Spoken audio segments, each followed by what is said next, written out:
You have raised quite a number of questions there. Maybe to begin with, in particular, in response to the question that no one gave us a chance. Well, as an individual, I've always, as I've always said, be the man for the job. I sort of thrive on negative elements, and I turn them into positives. So I still remember quite vividly one of Steve Vickers' programs around 6 by that time. It was I think it was a show. I'm not too sure against who, where he was tasked with maybe predicting the outcome of the games. He gave us virtually no chance and even scoring. And according to his assessment by then, was saying we're going to lose by as many goals as 10. And I'm sure most of the players were listening to the show. In one of our team talk, we communicated that negative element, and we turned it into a positive, in the sense that we then worked hard and made sure that the team delivered when we're at the Olympics. Then again, I also remember in 2016, the qualifier against Tanzania, the second leg qualifier against Tanzania, in which after going to Tanzania, the players had not been paid by then. They were very angry. They wanted to demonstrate or strike in Tanzania. Well, we encouraged them. It wasn't prudent to do so in a foreign land. At best, we're saying, why not go back home and maybe we let the authorities know about their situation when we're back at home. We agreed. We played against Tanzania. We dominated them away from home, playing very good football. And against the same team a week later, the players were not happy still. Then they abandoned, rather, let me say, they took up some industrial action, only to be convinced by the then president of the association, Philip Chiango, that look, girls, you are not bringing any money to the association. As such, it is very difficult that we give you money. Although painful the words were at that time, it was demotivating at the same time, but at the same time, it was the painful truth. So there was nothing that could be done.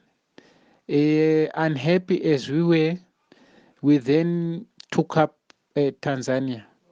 You know what happened during that game? Against the same opponent that we dominated away from home.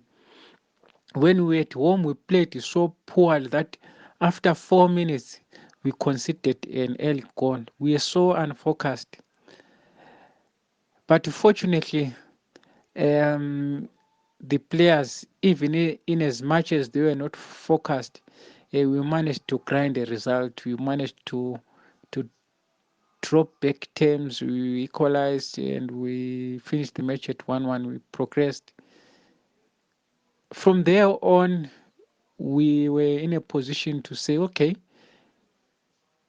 we broke camp by that time, having told the players that we did not play to the level that we expected, and having told them again in no uncertain terms that this is exactly what happens when we are unfocused and we forget what we are paid to do.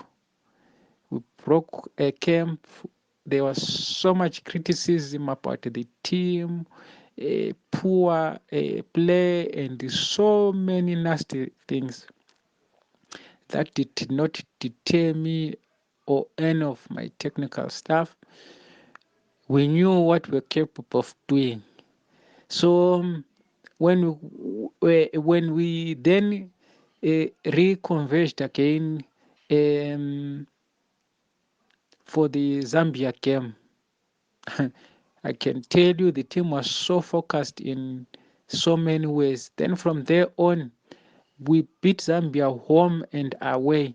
A team that had eliminated us in the previous edition of ACON. So that is who I am. I always turn negative elements into positiveness, and I make sure that I rub that off to the people that I work with. So that is that on on people not expecting us to do much from there. So it was that spurred us on to even work harder and make sure that we scored goals even if we did not win a number of matches. So that really motivated the team to defy us. That was all the team, that was what the team was about during that time, defying odds and defying more and more odds. That is exactly how we managed to uh, wrap off into the team. So now let me turn my attention now to the question now on how did I encourage the girls during the interval. Right, there is quite a lot that one did there, because of the grand stage that we were.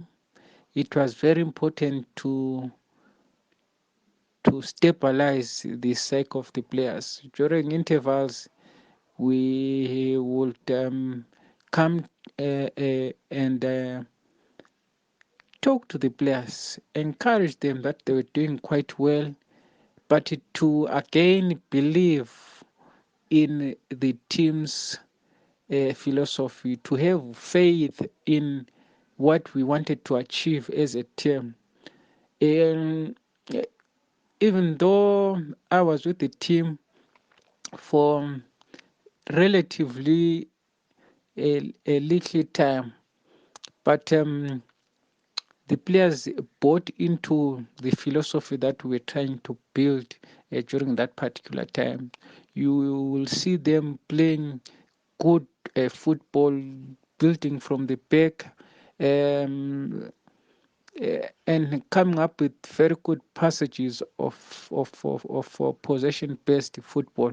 That was what the team was made of. And again, because we're up against the powerhouses in football, all the three teams were ranked in the top 10 in the world by that time. So we worked on a lot of what we call counter breaking during the build up.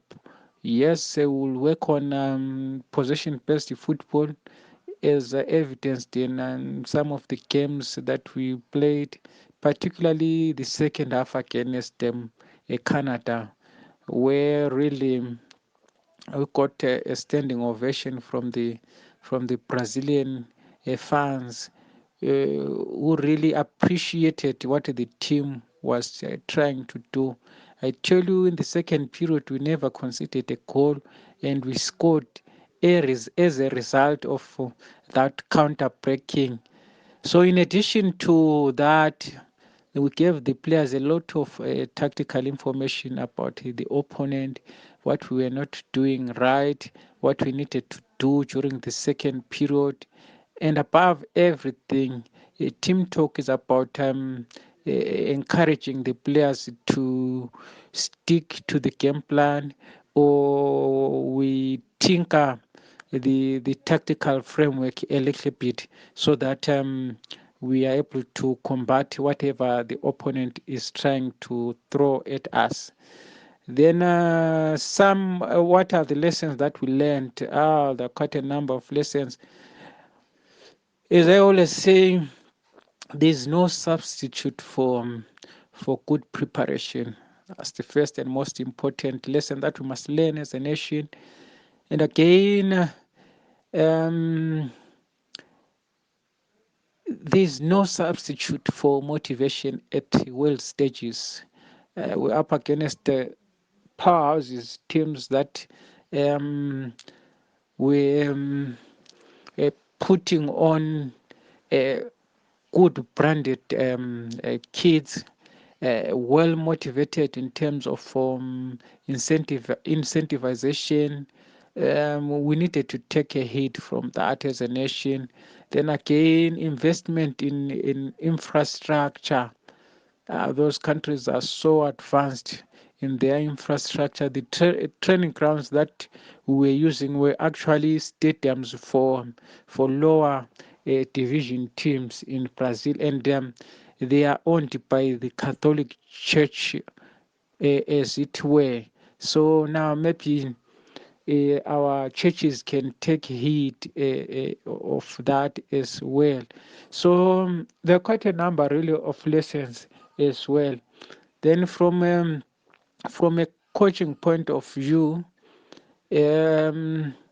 nothing really beats here and there working with the players, and at the same time, nothing gives you more satisfaction than to see a team scoring what we call tactical goals, having rehearsed, choreographed those particular movements, and seeing them coming into fruition at world stages. Nothing gives you that gratification. So at the end of the day, that is what happened. Then again, the treatment that we got from our authorities after the Olympics, not the best, as it were. It was in fact shocking that a team that has represented the nation for the first time ever could get such a treatment. Players being given $5, especially Harare-based players. Then, of course, Zocket played its part. It gave us $500. But you can imagine being out of home for almost 2 months, then being given a package of $500. It wasn't really good enough, as it were. So this sort of demotivated the players. Then when we thought perhaps that was a Zok affair, only to be disappointed again when it came to AUCON of the same year, when we thought the association will take full charge and give us better remuneration. So at the moment, the game still has a lot of discrimination, I'm afraid to say, Tatenda. So a lot needs to change if we are to be a very good football nation. There's so much that we are not doing right as a nation, which really negates and militates good performances. When you now look at what is happening? The team is no longer doing very well. The reasons are very, very simple. It has nothing to do with the technical setup. Everything has to do with human performance is a science and an art. So now you'll observe that having qualified for the grandest stage of sports, naturally in terms of human performance, graphically represented, you'll see a sort of plateau. The performance would have plateaued during the Olympics because that is the grandest that we have reached as a nation. Then, to maintain at that level, remember it was the Olympics and ACON. To maintain the performance at that level, you now need to incentivize. Without incentivizing, you cannot remain at that plateau, which is the highest point in the graph that we expect in terms of human performance. Then now, because of that negligence, no one cared, no one still cares now. The graph has drastically have had a noise dive. So that was to be expected. And now for the coach now to pick up the pieces and do well is almost impossible at this present time. Till that, till such a time that as a nation we learn to do the proper things. I have always championed the girl child rights, whether I'm at school, wherever I go, at church, at national level.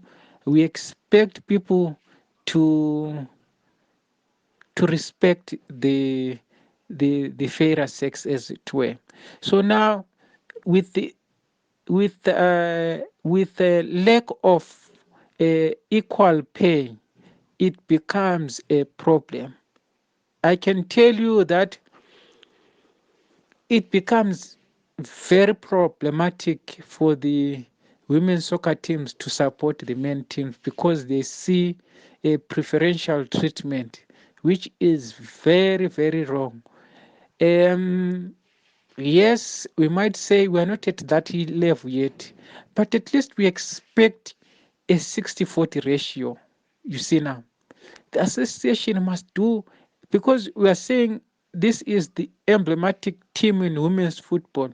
We are saying at least they must try to to give much of that much of good treatment, whether it's accommodation, transport, uh, contracts that are signed prior, monetary we're expecting as well. If the player, if the senior men's team are getting perhaps $70 US in terms of their training allowance, the women must be getting at least $50, not for them to get $5 or $10. You look at the disparity there. You see that something is not far quite right.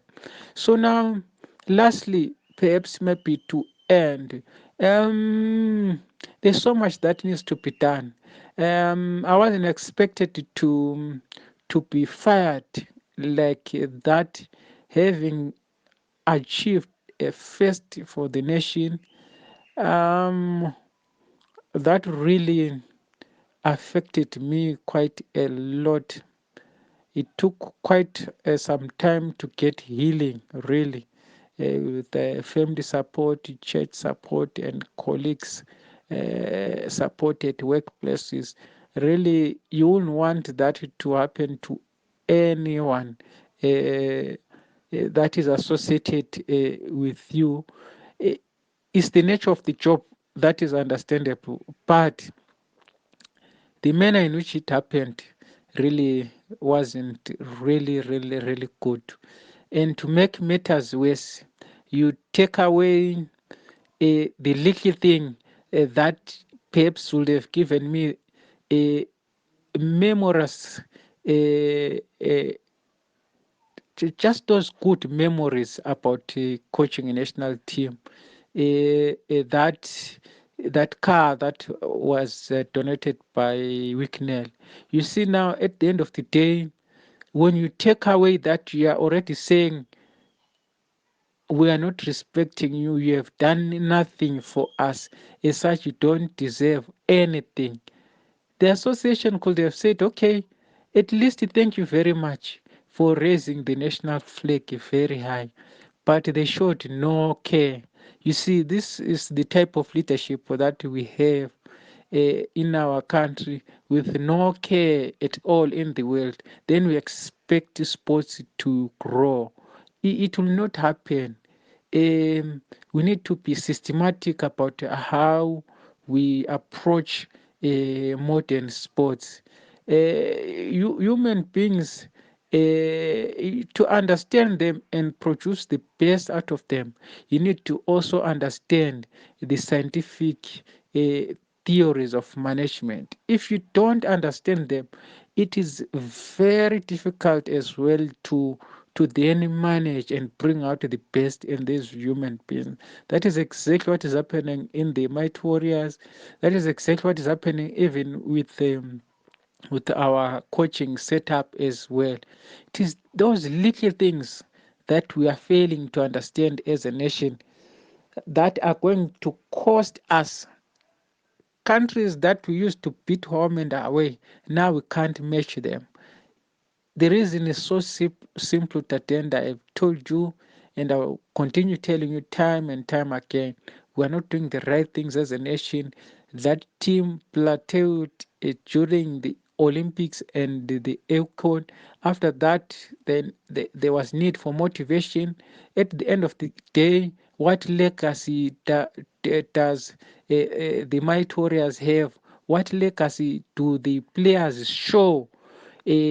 People, they are still walking out there in the streets. You can imagine, honestly, for someone who has played at the grandest stage of all sports, Olympics, you can imagine the implications. How many parents can then say, go out there, my child, and play football? Look at our neighbors, Zambia, South Africa, Botswana, Namibia. They're making strides, but those three that I've given you, firstly, are making huge strides. Now it is extremely difficult for us to compete with even Zambia, to compete with Botswana, to compete with what, with South Africa, because we are not doing the right things. At some stages, we were ahead of South Africa, but now look what is happening. You see now. So now, would I relish the opportunity at some stage maybe to coach the Might Warriors? Of course, one wants to represent their nation whenever the opportunity avails, but I have my reservations with that. Firstly, the nation, whoever comes on board must sort of pay back whatever is being owed to me, must make sure that whatever that team was owed is paid back. Those will be my terms of coming back. Unless and until you do those things, then I don't see myself uh, coming and working again for the for people without any care in the world. So in a nutshell, that is what I wanted to